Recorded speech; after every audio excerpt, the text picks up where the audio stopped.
একদিন বড় ভাই পাহাড় থেকে অনেক কাঠ কেটে নিয়ে এলো, কিন্তু সে ছিল খুবই অন্যমনস্ক। তার মন পড়েছিল শহরের মেলায়। সে কোনো মতে দ্রুত কুড়াল চালিয়ে কাঠগুলো স্তূপ করে রাখল। অন্যদিকে ছোট ভাই সারা দিন ধরে মাত্র একটি কাঠের ছোট বাক্স তৈরি করল, কিন্তু সে প্রতিটি খোদাই এবং নকশা করেছে পরম মায়া আর গভীর মনোযোগ দিয়ে।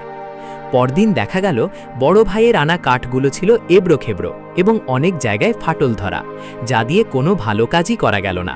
কিন্তু ছোট ভাইয়ের বানানো সেই একটি মাত্র ছোট বাক্সটি দেখতে এত সুন্দর হয়েছিল যে শহরের এক রাজা সেটি চড়া দামে কিনে নিলেন। সার কথা, কাজ বেশি হওয়াটা বড় কথা নয়, বরং মন দিয়ে কাজ করাটাই আসল। বড় ভাইয়ের কাজে পরিমাণ ছিল বেশি, কিন্তু মন ছিল না বলে তা কাজে লাগলো না। আর ছোট ভাইয়ের কাজে মন ছিল বলে তার ছোট কাজটি সবার কাছে মূল্যবান হয়ে উঠল। আমরা প্রতিদিন হাজারো কাজ করি, কিন্তু আপনি কি কখনো ভেবে দেখেছেন কেন কিছু কাজ করার পরও আমাদের মনে প্রশান্তি আসে না, বা কেন কিছু কাজে আমরা বারবার ব্যর্থ হই? উত্তরটা খুব সহজ, মন। আপনি পড়াশোনা করুন, নতুন কিছু তৈরি করুন, গাড়ি চালান কিংবা বন্ধুর সাথে আড্ডা দিন, সবখানেই মনের উপস্থিতি বাধ্যতামূলক। মন ছাড়া কোনো কাজই যেমন সুন্দর হয় না, তেমনি তা পরিপূর্ণতাও পায় না। ধরুন আপনি বন্ধুর সাথে বসে আছেন, কিন্তু আপনার মন পড়ে আছে অন্য কোথাও। বন্ধুটি কি আপনার সঙ্গ উপভোগ করবে? কখনোই না।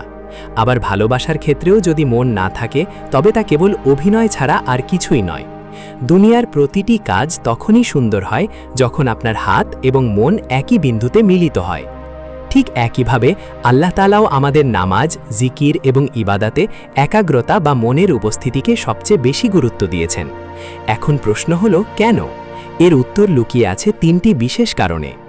কারণ নং 1, পরিপূর্ণতা ও সৌন্দর্য। কোনো জিনিসের প্রাণ হলো তার কেন্দ্রবিন্দু। মন ছাড়া ইবাদত অনেকটা প্রাণহীন দেহের মতো। মন না থাকলে ইবাদত কেবল একটা শারীরিক কসরত হয়ে দাঁড়ায়, যা আল্লাহর কাছে পৌঁছায় না। কারণ নং 2, শয়তানের ওয়াসওয়াসা ও গাছের গোড়া। একটি বড় গাছের অ্যানিমেশন যেখানে গোড়ায় বিষ ঢালা হচ্ছে। আপনার দেয়া চমৎকার উদাহরণটি এখানে ব্যবহার করা হয়েছে। শয়তান সবসময় মানুষের মনেই প্রথম আঘাত করে। মন হলো গাছের গোড়ার মতো। গাছের গোড়ায় যদি বিষ দেয়া হয়, তবে পুরো গাছই যেমন মরে যায়, তেমনি মনের ভেতর শয়তান যদি ওয়াসওয়াসা দিয়ে বিষ ঢুকিয়ে দেয়, তবে আপনার বাহ্যিক সব ভালো কাজ নষ্ট হয়ে যেতে পারে। তাই গোড়া অর্থাৎ মনকে পাহারা দেওয়া জরুরি। কারণ নং 3, অন্তর মিথ্যা বলে না। মানুষ মুখে মিথ্যা বলতে পারে, কাজে ভুল করতে পারে, কিন্তু আমাদের অন্তর বা বিবেক সবসময় সত্যটা জানে।